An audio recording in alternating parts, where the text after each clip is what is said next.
এবার তাফসির থেকে সহিহ হাদিসে চলে যাই। কোরআনের ব্যাখ্যা বিশ্লেষণ মুহাম্মদ করেছিলেন তার সাহাবীদের কাছে, সে সময় হাদিস। এবার চলুন সহিহ হাদিস থেকে আরো স্পষ্ট রূপে নবী মুহাম্মদের মুখ থেকে শুনি আক্রমণাত্মক জিহাদের কথা। সুনানে আবু দাউদ 3003 নং হাদিস। আবু হুরায়রা রাদিয়াল্লাহু তাআলা আনহু সূত্রে বর্ণিত, তিনি বলেন, আমরা মসজিদে উপস্থিত ছিলাম, তখন রাসূলুল্লাহ সাল্লাল্লাহু আলাইহি ওয়াসাল্লাম আমাদের কাছে বেরিয়ে এসে বললেন, ইহুদিদের এলাকায় চলো। আমরা তার সাথে বের হয়ে সেখানে গিয়ে পৌঁছলাম।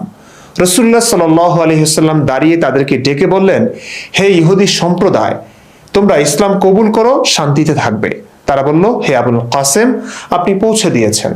রাসূলুল্লাহ সাল্লাল্লাহু আলাইহি ওয়াসাল্লাম তাদেরকে আবার বললেন, তোমরা ইসলাম কবুল করো, নিরাপত্তা পাবে। তারা বলল, হে আবুল কাসেম, আপনি পৌঁছে দিয়েছেন। রাসূলুল্লাহ সাল্লাল্লাহু আলাইহি ওয়াসাল্লাম তাদেরকে বললেন, এই দাওয়াত পৌঁছে দেয়াই আমার উদ্দেশ্য ছিল। তৃতীয়বারও তিনি একই কথার পুনরাবৃত্তি করে বললেন, জেনে রাখো, এ ভূখণ্ডের মালিকানা আল্লাহ ও তার রসুলের। আমি তোমাদের এই ভূখণ্ড থেকে বিতাড়িত করতে চাই। সুতরাং তোমরা কোনো জিনিস বিক্রি করতে সক্ষম হলে বিক্রি করো, অন্যথায় জেনে রাখো, এই ভূখণ্ডের মালিক আল্লাহ ও তার রসুল। দর্শক, হাদিসটি খুবই স্পষ্ট। ইহুদিরা নিজেদের এলাকায় ভূখণ্ডে শান্তিপূর্ণভাবে বসবাস করছিল। মুহাম্মদ হঠাৎ তার সাহাবীদের নিয়ে সেখানে গেলেন, বললেন, ইসলাম কবুল করো, নিরাপত্তা পাবে। মানে ইসলাম কবুল না করলেই তাদের নিরাপত্তা নষ্ট হবে। যাই হোক, ইহুদিরা খুব সভ্য ছিল, অবশ্য আমার ভাষায় এটি অসতর্কতা। তারা বলল, হে আবুল কাসেম, আপনার দাওয়াত আপনি পৌঁছে দিয়েছেন। মুহাম্মদের উপনাম ছিল আবুল কাসেম, সেই নামে ইহুদিরা ডেকেছিল। এভাবে 3 বার বলার পর শেষে মুহাম্মদ বললেন, জেনে রাখো, এই ভূখণ্ডের মালিকানা আল্লাহ ও তার রসুলের। আমি তোমাদের এই ভূখণ্ড থেকে বিতাড়িত করতে চাই। সুতরাং তোমরা কোনো জিনিস বিক্রি করতে সক্ষম হলে বিক্রি করো, অন্যথায় জেনে রাখো, এই ভূখণ্ডের মালিক আল্লাহ ও তার রসুল। এই পুরো পৃথিবী নাকি আল্লাহ ও তার রসুলের। আল্লাহ তো এক কাল্পনিক চরিত্র, সেই কাল্পনিক চরিত্রের দূত বা রসুল হলেন মুহাম্মদ। তাই প্রকারান্তরে এই কথার মানে এই পৃথিবী মুহাম্মদের। সুতরাং এখানে মুহাম্মদকে মানা ছাড়া উপায় নেই, তাকে বাঁচতেই দেওয়া হবে না। জি, এটাই ইসলামের প্রকৃত অবস্থা। এই হাদিসে তো কেবল ধমকি দিয়েছে, ইসলাম না মানলেই ইহুদিরা নিরাপত্তা হারাবে, তাদেরকে এই ভূখণ্ড থেকে বহিষ্কার করবে। ইতিহাস সাক্ষী, মুহাম্মদ এই কাজগুলোই করে গেছেন। সব রেফারেন্স এক ভিডিওতে দেওয়া সম্ভব না, তবে মুহাম্মদের বাহিনীকে প্রস্তুত করতে ও এই যুদ্ধগুলোতে সাহাবাদের ব্যাপক অংশগ্রহণে অনুপ্রেরণা যোগাতে দরকার ছিল পার্থিব ও অপার্থিব প্রলোভন। পার্থিব স্বার্থ হলো কাফেরদের নারী ও শিশুকে দাসদাসী বানানো, তাদের সম্পদ ছিনিয়ে আনা, আর যুদ্ধে মারা গেলে তো জান্নাতের ঘোষণা আছেই। শাহাদাতের সুউচ্চ মর্যাদা ও হাজার কাল্পনিক লোভ ও প্রলোভনের কথা পুরো ইসলাম জুড়েই আছে। এবার একটি হাদিস দেখুন, সহিহ বুখারী তাওহীদ পাবলিকেশন, হাদিস নং 2818, পরিচ্ছেদ 56 বা 22। জান্নাত হলো তলোয়ারের ঝলকানির তলে। মুগিরাহ ইবনু শুআবাহ রাদিয়াল্লাহু তাআলা আনহু বলেন, নবী সাল্লাল্লাহু আলাইহি ওয়াসাল্লাম আমাদের জানিয়েছেন, আমাদের প্রতিপালকের পয়গাম, আমাদের মধ্যে যে শহীদ হলো সে জান্নাতে পৌঁছে গেল। ওমর রাদিয়াল্লাহু তাআলা আনহু নবী সাল্লাল্লাহু আলাইহি ওয়াসাল্লামকে বলেন, আমাদের শহীদগণ জান্নাতবাসী আর তাদের নিহতরা কি জাহান্নামবাসী নয়? আল্লাহর রাসূল সাল্লাল্লাহু আলাইহি ওয়াসাল্লাম বলেন, হ্যাঁ। 2818। ওমর ইবনু ওবাইদুল্লাহ রহমতুল্লাহি আলাইহির আজাদকৃত গোলাম ও তার কাতিব সালিম আবু নজর রহমতুল্লাহি আলাইহি হতে বর্ণিত, তিনি বলেন, আব্দুল্লাহ ইবনু আবু আওফা রাদিয়াল্লাহু তাআলা আনহু তাকে লিখেছিলেন যে আল্লাহর রাসূল সাল্লাল্লাহু আলাইহি ওয়াসাল্লাম বলেছেন, তোমরা জেনে রাখো, তরবারির ছায়াতলেই জান্নাত। দর্শক, তরবারির ছায়াতলেই জান্নাত। কাফেরদের সাথে যুদ্ধ করতে তরবারি লাগে, রক্ত লাগে। মুহাম্মদ তার বাহিনীকে বলছেন, তরবারির ছায়াতলেই জান্নাত। ইতিহাসও তাই বলে, তরবারি ছাড়া ইসলাম আমাদের কাছেই পৌঁছাতো না। এবার আরেকটি হাদিস দেখুন, হাদিস সম্ভার 1900 নং হাদিস। ইবনে ওমর রাদিয়াল্লাহু তাআলা আনহু কর্তৃক বর্ণিত, রাসূলুল্লাহ সাল্লাল্লাহু আলাইহি ওয়াসাল্লাম বলেছেন, আমি কিয়ামতের পূর্বে তরবারি সহ প্রেরিত হয়েছি, যাতে শরীকবিহীন ভাবে আল্লাহর ইবাদত হয়। আমার জীবিকা রাখা হয়েছে আমার বর্ষার ছায়াতলে, অপমান ও লাঞ্ছনা রাখা হয়েছে আমার আদেশের বিরোধীদের জন্য। আর যে ব্যক্তি যে জাতির সাদৃশ্য অবলম্বন করবে সে তাদেরই দলভুক্ত। এই হাদিসে বলা হয়েছে, নবীকে নাকি আল্লাহ তরবারি দিয়েই পাঠিয়েছেন, যাতে শরীকবিহীন ভাবে আল্লাহর ইবাদত হয়। আল্লাহর ইবাদতের জন্য তরবারি লাগে? চিন্তা করেছেন ব্যাপারটা? তারপর বলা হচ্ছে, নবীর রিজিক মানে উপার্জন রাখা হয়েছে বর্ষার ছায়াতলে, অপমান ও লাঞ্ছনা রাখা হয়েছে নবীর আদেশ যারা অমান্য করবে তাদের জন্য। মানে বুঝলেন কিছু?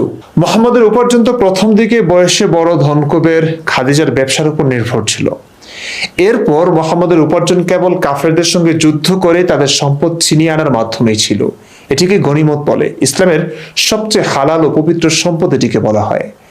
তারপর মোহাম্মদ বললেন, অপমান ও লাঞ্ছনা রাখা হয়েছে আমার আদেশের বিরোধীদের জন্য। তার মানে নবীর কথা না শুনলেই অপমান ও লাঞ্ছনা। সবাই আতঙ্কে থাকতো, কারণ হুট করে গিয়েই নবীর সাহাবীরা অমুসলিমদের মেরে ফেলতো। সবাই নবীকে ভয় পেত। নবী এই ভয়টাকেও ঐশ্বরিক রূপ দিয়ে উপস্থাপনা করেছেন সাহাবীদের কাছে। দেখুন হাদিস, সহিহ বুখারী তাওহীদ পাবলিকেশন পরিচ্ছেদ 56 বা 122। রাসূলুল্লাহ সাল্লাল্লাহু আলাইহি ওয়াসাল্লামের উক্তি, 1 মাসের পথের দূরত্বে অবস্থিত শত্রুর মনেও আমার সম্পর্কে ভয়ভীতি জাগরণের দ্বারা আমাকে সাহায্য করা হয়েছে। وقوله جل وعز سنلقي في قلوب الذين كفروا الرعب بما أشركوا بالله قاله جابر عن النبي صلى الله عليه وسلم। মহান আল্লাহ তাআলার বাণী, আমি কাফিরদের অন্তরে ভীতি প্রবিষ্ট করব, যেহেতু তারা আল্লাহর শরীক করেছে। আলে ইমরান 151। এই প্রসঙ্গে জাবির রাদিয়াল্লাহু তাআলা আনহু আল্লাহ রাসূল সাল্লাল্লাহু আলাইহি ওয়াসাল্লাম থেকে হাদিস উদ্ধৃত করেছেন। 2977 নং হাদিস। আবু হুরায়রা রাদিয়াল্লাহু তাআলা আনহু হতে বর্ণিত, আল্লাহ রাসূল সাল্লাল্লাহু আলাইহি ওয়াসাল্লাম বলেছেন, অল্প শব্দে ব্যাপক অর্থবোধক বাক্য বলার শক্তি সহ আমাকে পাঠানো হয়েছে এবং শত্রুর মনে ভীতি সঞ্চারের মাধ্যমে আমাকে সাহায্য করা হয়েছে। শুনলেন হাদিস, এজন্য এক ত্রাস ও ভয়ের ব্যবসা। এটাকে এই যুগে কি বলা হবে তা আপনাদের উপরে ছেড়ে দিলাম। বহু সহিহ হাদিসে স্পষ্টভাবে বলা আছে মুহাম্মদকে নাকি পাঠানোই হয়েছে মুসলিম না হওয়া পর্যন্ত সকল অমুসলিমদের সাথে যুদ্ধ করবার জন্য। চলুন এক নজরে হাদিসগুলো দেখে নেই। সহিহ মুসলিম হাদিস একাডেমি 35 নং হাদিস। রাসূলুল্লাহ সাল্লাল্লাহু আলাইহি ওয়াসাল্লাম বলেছেন, লোকদের বিরুদ্ধে লড়াই করার জন্য আমি আদিষ্ট হয়েছি। জাবের রাদিয়াল্লাহু তাআলা আনহু থেকে বর্ণনা করেন যে রাসূলুল্লাহ সাল্লাল্লাহু আলাইহি ওয়াসাল্লাম বলেছেন, আল্লাহ ব্যতীত প্রকৃত কোনো ইলাহ নেই এ কথার স্বীকৃতি না দেওয়া পর্যন্ত লোকদের বিরুদ্ধে যুদ্ধ করার জন্য আমি আদিষ্ট হয়েছি। আল্লাহ ছাড়া প্রকৃত কোনো ইলাহ নেই এ কথা স্বীকার করলে তারা আমার থেকে তাদের জানমালের নিরাপত্তা লাভ করবে, তবে শরীয়ত সম্মত কারণ ছাড়া। একই রকম বক্তব্য আছে সুনান ইবনে মাজাহ তাওহীদ পাবলিকেশন হাদিস নং 3929-এ। আওস রাদিয়াল্লাহু তাআলা আনহু বলেন, আমরা নবী সাল্লাল্লাহু আলাইহি ওয়াসাল্লামের নিকট উপবিষ্ট ছিলাম। তিনি আমাদেরকে অতীতের ঘটনাবলী উল্লেখপূর্বক উপদেশ দিচ্ছিলেন। ইত্যবসরে এক ব্যক্তি তার নিকট এসে তার সাথে একান্তে কিছু বলল। নবী সাল্লাল্লাহু আলাইহি ওয়াসাল্লাম বললেন, তোমরা তাকে নিয়ে গিয়ে হত্যা করো। লোকটি ফিরে গেলে রাসূলুল্লাহ সাল্লাল্লাহু আলাইহি ওয়াসাল্লাম তাকে ডেকে জিজ্ঞেস করলেন, তুমি কি সাক্ষ্য দাও যে আল্লাহ ব্যতীত কোনো ইলাহ নেই? সে বলল, হ্যাঁ। তিনি বলেন, যাও, তোমরা তাকে তার পথে ছেড়ে দাও, কারণ লোকেরা লা ইলাহা ইল্লাল্লাহ না বলা পর্যন্ত আমাকে তাদের বিরুদ্ধে যুদ্ধ করার নির্দেশ দেওয়া হয়েছে। তারা তাই করলে তাদের জানমালে হস্তক্ষেপ আমার জন্য হারাম হয়ে গেল। দর্শক, হাদিসটা পড়লেন, কি ভয়ঙ্কর পরিস্থিতি ছিল, কিভাবে তথাকথিত শান্তির ধর্ম ইসলামে লোকদের জোর জবরদস্তির মাধ্যমে দীক্ষিত করা হয়েছে তার নমুনা সহিহ হাদিসে দেখলেন আপনারা। আরো দেখুন একই রকম বক্তব্য সুনান নাসাই ইসলাম ফাউন্ডেশন হাদিস নং 3979। আবু হুরায়রা রাদিয়াল্লাহু তাআলা আনহু থেকে বর্ণিত, তিনি বলেন, রাসূলুল্লাহ সাল্লাল্লাহু আলাইহি ওয়াসাল্লাম বলেছেন, লা ইলাহা ইল্লাল্লাহ না বলা পর্যন্ত আমি লোকের বিরুদ্ধে যুদ্ধ করতে আদিষ্ট হয়েছি। যদি তারা লা ইলাহা ইল্লাল্লাহ বলে তবে আমার পক্ষ হতে তাদের জানমাল রক্ষা করে নিবে, কিন্তু এর হক ব্যতীত, আর তাদের হিসাব আল্লাহর জিম্মায়। একই রকমের বক্তব্য আরো বিস্তারিত সুনানে আত-তিরমিজির হাদিসেও আছে। সুনান আত-তিরমিজি তাহকিককৃত হাদিস নং 2608।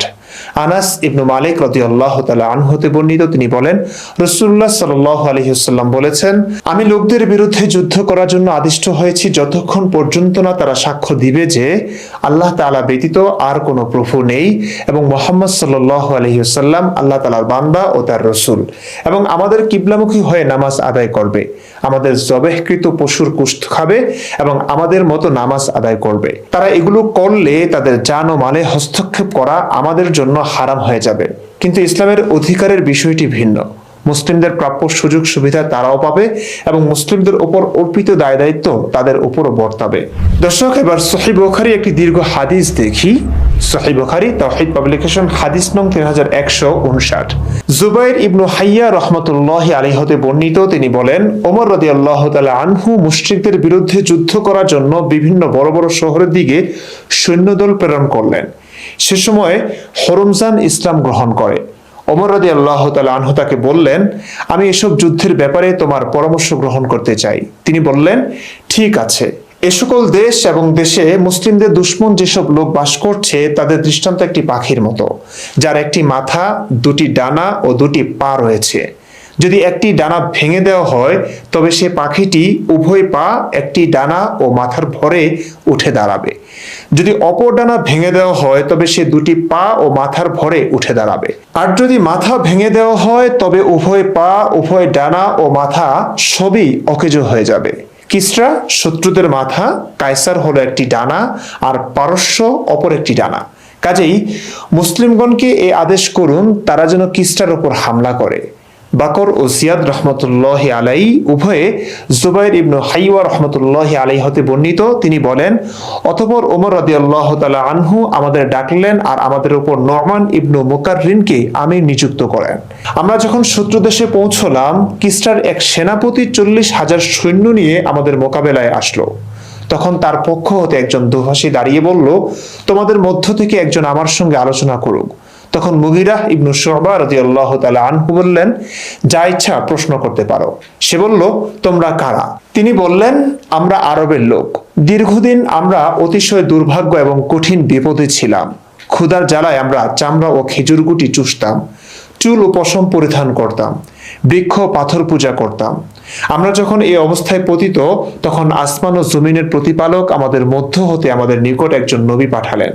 তার পিতামাতাকে আমরা চিনি। আমাদের নবী ও আমাদের রবের রাসূল সাল্লাল্লাহু আলাইহি সাল্লাম আমাদেরকে তোমাদের বিরুদ্ধে যুদ্ধ করার আদেশ দিয়েছেন, যে পর্যন্ত না তোমরা এক আল্লাহ তাআলার ইবাদত করো কিংবা জিজিয়া দাও। আর আমাদের নবী আমাদের রবের পক্ষ হতে আমাদেরকে জানিয়েছেন যে আমাদের মধ্য হতে যে নিহত হবে সে জান্নাতে এমন নিয়ামত লাভ করবে যা কখনো দেখা যায়নি।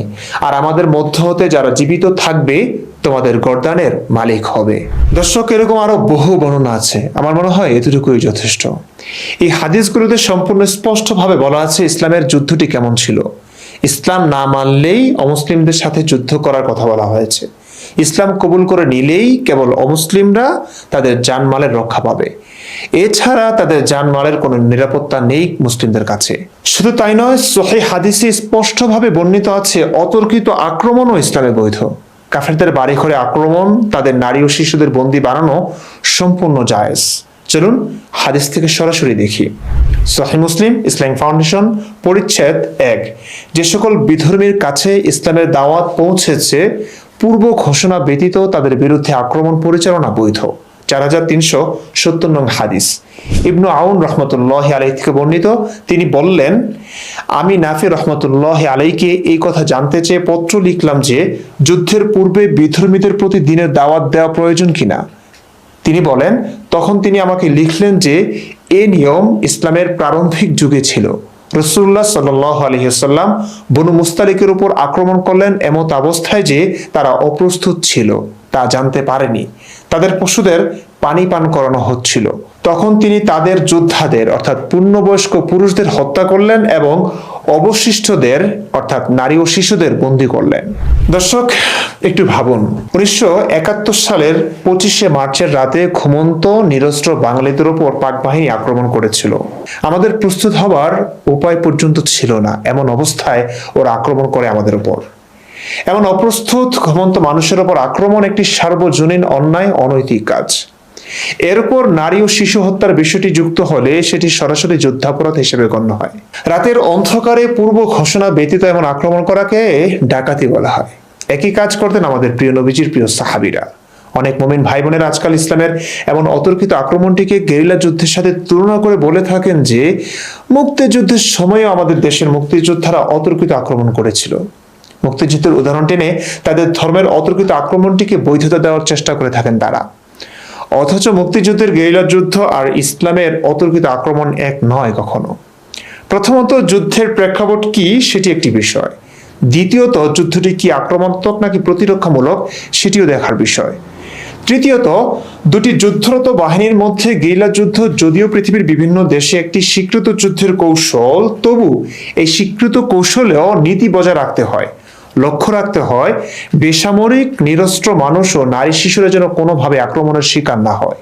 কিন্তু ইসলামের এইসব অতর্কিত আক্রমণগুলো কোনোভাবেই স্বীকৃত গেরিলা যুদ্ধের আওতায় পড়ে না।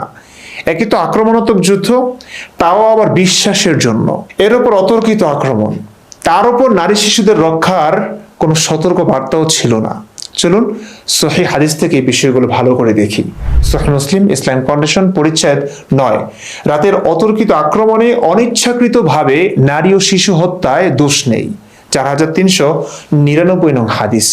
ইয়াহিয়া ইবনু ইয়াহিয়া, সাঈদ ইবনু মনসুর ও আমর আন-নাকিদ রাহমাতুল্লাহি আলাইহি সাব ইবনু জাসসামা রাদিয়াল্লাহু তাআলা আনহু থেকে বর্ণিত যে রাসূলুল্লাহ সাল্লাল্লাহু আলাইহি ওয়াসাল্লামকে মুশরিকদের নারী ও শিশু সন্তান সম্পর্কে জিজ্ঞাসা করা হলো। যখন রাতের আধারে অতর্কিত আক্রমণ করা হয়, তখন তাদের নারী ও শিশুরাও আক্রান্ত হয়। তখন রাসূলুল্লাহ সাল্লাল্লাহু আলাইহি ওয়াসাল্লাম বললেন, তারাও তাদের অর্থাৎ মুশরিকদের অন্তর্ভুক্ত। সুনান ইবনে মাজাতেও হাদিসটি রয়েছে। সুনান ইবনে মাজাহ তাওহীদ পাবলিকেশন হাদিস নং 2839। সাব ইবনে জাসসামা রাদিয়াল্লাহু তাআলা আনহু থেকে বর্ণিত, তিনি বলেন, রাতের বেলা মুশরিকদের মহল্লায় অতর্কিত আক্রমণ প্রসঙ্গে নবী সাল্লাল্লাহু আলাইহি ওয়াসাল্লামকে জিজ্ঞেস করা হলো যাতে নারী ও শিশু নিহত হয়। তিনি বলেন, তারাও অর্থাৎ নারী ও শিশু তাদের অন্তর্ভুক্ত। দর্শক, দেখলেন কি অবলীলায়, কি সহসায় নারী ও শিশুদের হত্যার বিষয়ে দয়াল নবীজি অনুমতি দিয়ে দিতেন শুধু এ কারণে যে সেই নারী ও শিশুরা মুশরিক, মুসলিমদের স্ত্রী সন্তান নয়। কোরআন ও হাদিস থেকে তো দেখলেন, এবার সিরাত বা নবীর জীবনী গ্রন্থ থেকে দেখুন মুহাম্মদ কিভাবে তৎকালীন নানা এলাকার শাসকদের কাছে ইসলাম গ্রহণের হুমকি দিয়ে চিঠি প্রেরণ করতেন। যাদের সাথে মোহাম্মদ বা ইসলামের কোনো সম্পর্কই নেই, শত্রুতা দূরের কথা, সেই তাদেরকে কেমন ভাষায় চিঠি লেখা হচ্ছে একটু খেয়াল করুন। নবীদের কাহিনী 3, সিরাতুর রাসূল সাল্লাল্লাহু আলাইহি সাল্লাম। মোহাম্মদ আসাদুল্লাহ আল গালিব, হাদিস ফাউন্ডেশন বাংলাদেশ, পৃষ্ঠা 478। ওমানের সম্রাটের নিকটে পত্র, আল কিতাবু ইলা মালিকি ওমান। 8ম হিজরির যুলকাদা মাসে ওমানের খ্রিস্টান সম্রাট জাইফার ও তার ভাই আবদের নামে আল্লাহ রসুল সাল্লাল্লাহু আলাইহি সাল্লাম পত্র লেখেন। পত্রবাহক ছিলেন হযরত আমর ইবনুল আস রাদিয়াল্লাহু তাআলা আনহু। পত্রটি ছিল নিম্নরূপ: আব্দুল্লাহর পুত্র মুহাম্মদের পক্ষ হতে জুলান্দাজদের 2 পুত্র জাইফার ও আবদের প্রতি শান্তি বর্ষিত হোক ওই ব্যক্তির উপরে যিনি হেদায়েতের অনুসরণ করেন। অতঃপর আমি আপনাদের দুজনকে ইসলামের দিকে আহ্বান জানাচ্ছি। আপনারা ইসলাম কবুল করুন, নিরাপদ থাকুন। আমি সমগ্র মানব জাতির প্রতি আল্লাহর রসুল হিসেবে প্রেরিত হয়েছি, যাতে আমি জীবিতদের সতর্ক করি এবং কাফিরদের বিরুদ্ধে অভিযোগ প্রতিষ্ঠিত হয়ে যায়। অতঃপর যদি আপনারা ইসলাম কবুল করেন তবে আপনাদেরকে আমি গভর্নর নিযুক্ত করে দেব। আর যদি ইসলাম কবুলে অস্বীকার করেন তাহলে আপনাদের রাজত্ব শেষ হয়ে যাবে, আমার ঘোড়া আপনাদের এলাকায় প্রবেশ করবে ও আমার নবুয়ত আপনাদের রাজ্যে বিজয়ী হবে। দর্শক, ভেবে দেখুন তো, ভারতের প্রধানমন্ত্রী নরেন্দ্র মোদী যদি আমাদের দেশের প্রধানমন্ত্রী তারেক রহমানকে হিন্দু ধর্ম গ্রহণের জন্য চিঠি লেখেন এবং হিন্দু ধর্ম গ্রহণ না করলে আক্রমণ করবেন বলে হুমকি দেন, তখন ব্যাপারটি কেমন হবে? এটা কি সভ্য আচরণ বলবেন নাকি ভয়ঙ্কর কোনো মাফিয়া নেতার গুন্ডাগিরি? সেই ভার আপনাদের উপর ছেড়ে দিলাম। দর্শক, কোরআন ও হাদিস, তাফসির ও সিরাত থেকে আপনারা দেখলেন ইসলামের নবী মুহাম্মদ অমুসলিমদের সাথে আক্রমণাত্মক যুদ্ধ করেছেন, এমনকি দাওয়াত না দিয়েই অতর্কিত আক্রমণ করাও বৈধ করে দিয়েছেন। সেই অতর্কিত আক্রমণে নারী ও শিশু হত্যার বিষয়টিকেও তিনি স্বাভাবিকতা দান করেছেন। শুধুই কি কোরআন হাদিসে এসবের ভিন্ন ব্যাখ্যা করে যদিও ইসলামটাকে বৈশ্বিক সমালোচনা থেকে রক্ষা করার চেষ্টা অনেক আধুনিক আলেমরা করে থাকেন, কিন্তু সত্যি কি তারা কোরআন হাদিসের এত স্পষ্ট বিধানগুলোকে অস্বীকার করেন? ইসলামের আলেমরা, ফকিরা কি কোরআন হাদিসের এইসব বর্বর বিধানগুলোকে অস্বীকার করে সভ্য হয়েছেন? না, ফকিদের কিতাবাদিতে আরো স্পষ্ট করেই কোরআন হাদিসের এইসব বিধানগুলোকে উপস্থাপনা করা হয়েছে। ফকি মানে আইনশাস্ত্রে বিশেষজ্ঞ ব্যক্তি। কোরআন হাদিস থেকে নিখুঁত ও চুলচেরা বিশ্লেষণ করে যারা বিধিনিষেধ বের করেছেন তাদেরকেই ফকি বলে। সাধারণত মুসলিমরা কোনো একজন ফকিহের অনুসৃত মাযহাব বা মতাদর্শের আলোকে ইসলাম পালন করে। বর্তমান বিশ্বের সবচেয়ে বেশি অনুসৃত সুন্নি মাযহাব হলো হানাফি মাযহাব। দক্ষিণ এশিয়া, মধ্য এশিয়া এবং তুর্কি অটোমান প্রভাবিত অঞ্চলে ব্যাপকভাবে হানাফি মাযহাব প্রচলিত। ফিকাহ শাস্ত্রের জগতে বিশেষত হানাফি মাযহাবের অন্যতম মৌলিক ফিকাহ গ্রন্থ হলো আল হিদায়া। বাংলাদেশের কওমি ও আলিয়া উভয় ধারার মাদ্রাসার উচ্চতর ফিকহ শিক্ষায় আল হিদায়া একটি অপরিহার্য ও বহুল পঠিত গ্রন্থ। এই গ্রন্থ থেকে চলুন আক্রমণাত্মক জিহাদের বিধানটি দেখে নেই। আল হিদায়া, ইসলাম ফাউন্ডেশন বাংলাদেশ, দ্বিতীয় খণ্ড, পৃষ্ঠা 429 থেকে 430। ইমাম কুদুরি রহমাতুল্লাহ আলাই বলেন, জিহাদ হলো ফরজে কিফায়া। যদি লোকদের একদল তা পালন করে তাহলে অবশিষ্টদের থেকে তার ফরজ হওয়া রহিত হয়ে যায়। ফরজ হওয়ার প্রমাণ হলো আল্লাহ তাআলার বাণী, ফাকতুলুল মুশরিকিনা কাফাতান কামা ইউকাতিলুনাকুম কাফা। সমগ্র মুশরিক দলকে হত্যা করো যেমন তারা তোমাদের সমগ্র দলের বিরুদ্ধে লড়াই করে। এবং নবী সাল্লাল্লাহু আলাইহি ওয়াসাল্লামের বাণী, আল জিহাদু মাউদিন ইলা ইয়াউমিল কিয়ামাহ, জিহাদ কিয়ামত পর্যন্ত কার্যকর বিধান। এই কথা দ্বারা তিনি উদ্দেশ্য করেছেন যে তা ফরজ হিসেবে কিয়ামত পর্যন্ত স্থায়ী থাকবে। এটা কিফায়া ফরজ হওয়ার কারণ এই যে এটাকে নিজস্ব গুণের কারণে ফরজ করা হয়নি, কেননা নিজস্ব সত্তাগত দৃষ্টিকোণে এটা হলো ফাসাদ সৃষ্টি। শুধু আল্লাহর দ্বীনের মর্যাদা প্রতিষ্ঠার জন্য এবং বান্দাদের থেকে দুষ্কৃতি রোধ করার জন্য এটাকে ফরজ করা হয়েছে। সুতরাং কিছু লোকের দ্বারা উদ্দেশ্য হাসিল হয়ে গেলে অবশিষ্টদের থেকে তা রহিত হয়ে যাবে, যেমন সালাতে জানাজা এবং সালামের উত্তর। কিন্তু কেউ যদি তা পালন না করে তাহলে সকল মানুষ তা তরক করার কারণে গুনাহগার হবে, কেননা সকলেরই ওপর তা ওয়াজিব। কিফায়া হওয়ার আরেকটি কারণ এই যে সকলে তাতে নিয়োজিত হওয়ার অর্থ হলো জিহাদের উপকরণ, অশ্ব ও অস্ত্র সরবরাহ বন্ধ হয়ে যাওয়া। সুতরাং তা কিফায়া ভিত্তিক ওয়াজিব হবে। তবে যদি ব্যাপকভাবে আহ্বান করা হয় তখন এটা ফরজে আইনের অন্তর্ভুক্ত হবে, কেননা এ ধরনের পরিস্থিতির জন্য আল্লাহ তাআলা বলেছেন, তোমরা বের হয়ে পড়ো লঘু রণসম্ভার কিংবা পুরু রণসম্ভার সহ। সুতরাং সকলের ওপর তা ফরজ হবে। যেহেতু আয়াত ও হাদিস নিঃশর্ত ও সাধারণ, সেহেতু কাফেররা সূচনা না করলেও প্রয়োজন হওয়া মাত্র তাদের বিরুদ্ধে লড়াই করা ফরজ। মুসলিম বাহিনী যখন দারুল হরবে প্রবেশ করে কোনো শহর বা দুর্গ অবরোধ করবে তখন তাদের ইসলামের প্রতি দাওয়াত দিবে, কেননা হযরত ইবনে আব্বাস রাদিয়াল্লাহু তাআলা আনহু বর্ণনা করেছেন যে নবী সাল্লাল্লাহু আলাইহি ওয়াসাল্লাম ইসলামের প্রতি দাওয়াত না দিয়ে কোনো কওমের বিরুদ্ধে লড়াই করেননি। যদি তারা দাওয়াতে সাড়া দেয় তাহলে তাদের বিরুদ্ধে লড়াই থেকে বিরত থাকবে, কেননা উদ্দেশ্য হাসিল হয়ে গেছে। আর নবী সাল্লাল্লাহু আলাইহি ওয়াসাল্লাম বলেছেন, উমিরতু আন উকাতিলান নাস হাত্তা ইয়াকুলু লা ইলাহা ইল্লাল্লাহ, লা ইলাহা ইল্লাল্লাহ উচ্চারণ করা পর্যন্ত লোকদের বিরুদ্ধে লড়াই করার জন্য আমি আদিষ্ট হয়েছি। আর যদি তারা সারাদানে বিরত থাকে তাহলে তাদেরকে জিজিয়া প্রদানের আহ্বান জানাবে। প্রেরিত বিভিন্ন বাহিনীর অধিনায়কদের রাসূলুল্লাহ সাল্লাল্লাহু আলাইহি ওয়াসাল্লাম এমনই আদেশ করেছেন। অর্থাৎ মুহাম্মদের বাহিনী অস্ত্র শস্ত্র নিয়ে কাফেরদের ভূখণ্ডে যাবে, তারপর দাওয়াত দেবে ইসলাম গ্রহণের। ইসলাম গ্রহণ করতে না চাইলে জিজিয়া দিতে বাধ্য করবে। এ দুটি না মানলেই কতল যুদ্ধ। সেই যুদ্ধেই প্রাপ্তবয়স্কদের হত্যা করে তাদের নারী ও শিশুদের দাস দাসী বানানো হতো। যদিও যুদ্ধের আগে ইসলাম গ্রহণের দাওয়াত প্রথম দিকের বিধান ছিল, কিন্তু কিছুক্ষণ আগে আপনারা জানলেন যখন মানুষের কাছে ইসলাম নামক একটি ধর্মের অস্তিত্ব আছে বলে জানা হয়ে গেছে তখন থেকে আর দাওয়াত দেওয়ার প্রয়োজন নেই। দাওয়াত ছাড়াই অতর্কিত আক্রমণ বৈধ ইসলামে। এবার চলুন বিখ্যাত ও বিশুদ্ধ হাদিসের কিতাব সহিহ মুসলিমের শরহ বা ব্যাখ্যা গ্রন্থে দেখি আক্রমণাত্মক জিহাদের কথা। সহিহ মুসলিম শরীফ প্রয়োজনীয় ব্যাখ্যা সহ বঙ্গানুবাদ, আল হাদিস প্রকাশনী 17-18তম খণ্ড, পৃষ্ঠা 12 থেকে 13। চতুর্থ ধাপ, মুসলমানগণের বিরুদ্ধে যুদ্ধ আরম্ভ না করিলেও সকল ধর্ম ও বর্ণের কাফেরদের বিরুদ্ধে প্রথমেই জিহাদ শুরু করিবে, যতক্ষণ পর্যন্ত না তাহারা ইসলাম গ্রহণ করে কিংবা জিজিয়া অর্থাৎ ইসলামী রাষ্ট্রে অমুসলিমদের উপর ধার্যকৃত কর প্রদান না করে।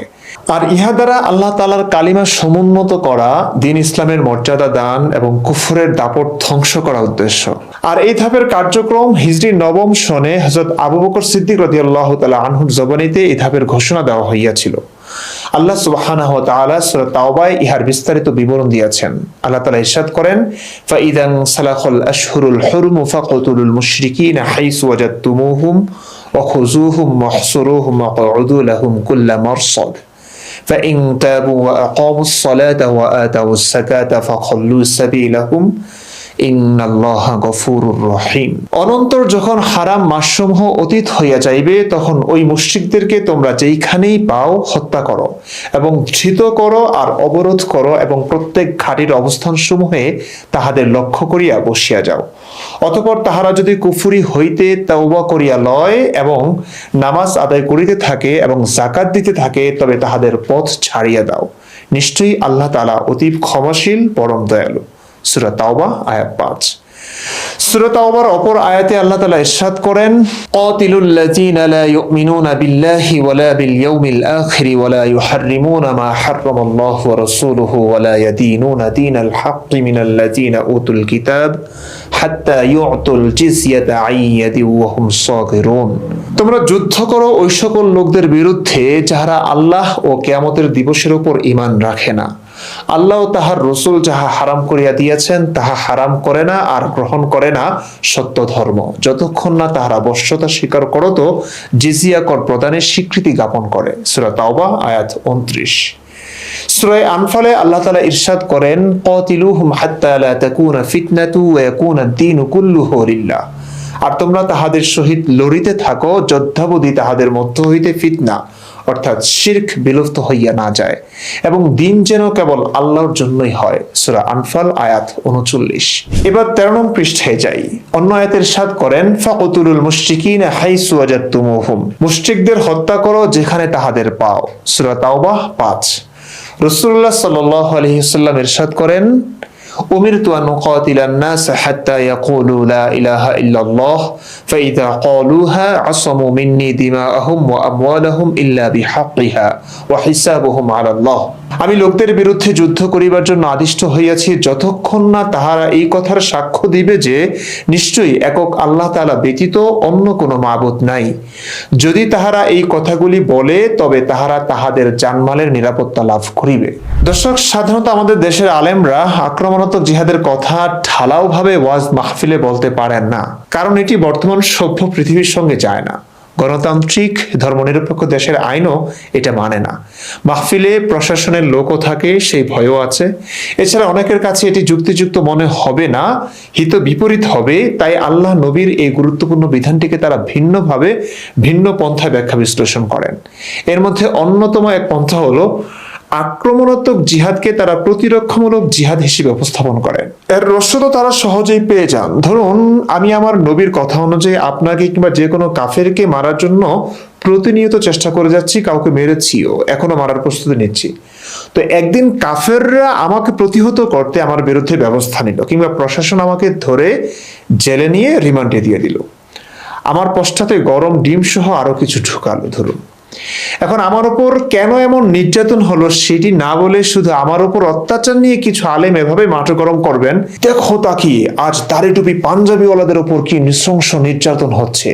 তাদের একমাত্র দোষ তারা নবীর সুন্নত দাঁড়িয়ে রেখেছে, আল্লাহর আদেশ পালন করছে, এ কারণেই ইসলাম জিহাদকে ফরজ করেছে ইত্যাদি।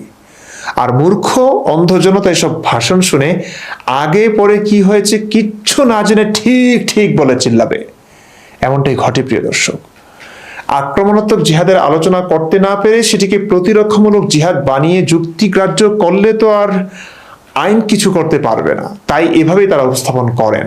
আমাদের সবার প্রিয় এনায়েতুল আব্বাসী বলছেন, আমাদের আত্মরক্ষাকে তোমরা সন্ত্রাস বলো আর তোমাদের আগ্রাসনকে তোমরা শান্তি মিশন বলো।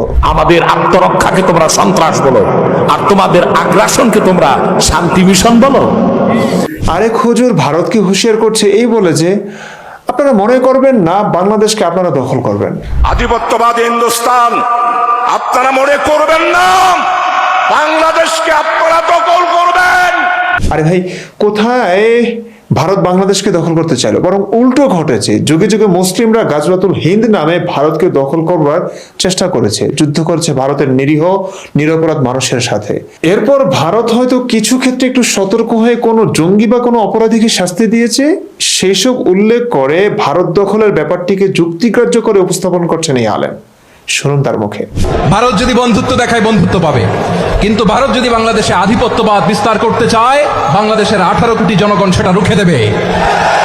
ভারত যদি গৌর গোবিন্দের ভূমিকায় নামতে চায়, দেশের 18 কোটি মুসলমান শাহজালালের ভূমিকায় নামবে। আজহারের সুরেও একই কথা। ভাবখানা এমন যেন ভারত বন্ধুত্ব দেখালে মুসলিমরা ভারতের সাথে বন্ধুত্ব দেখিয়ে তাদের নবীর সব কথা অস্বীকার করে, কোরআন হাদিস লঙ্ঘন করে ভারতের হিন্দুদের বন্ধু ভাবতে শুরু করবে।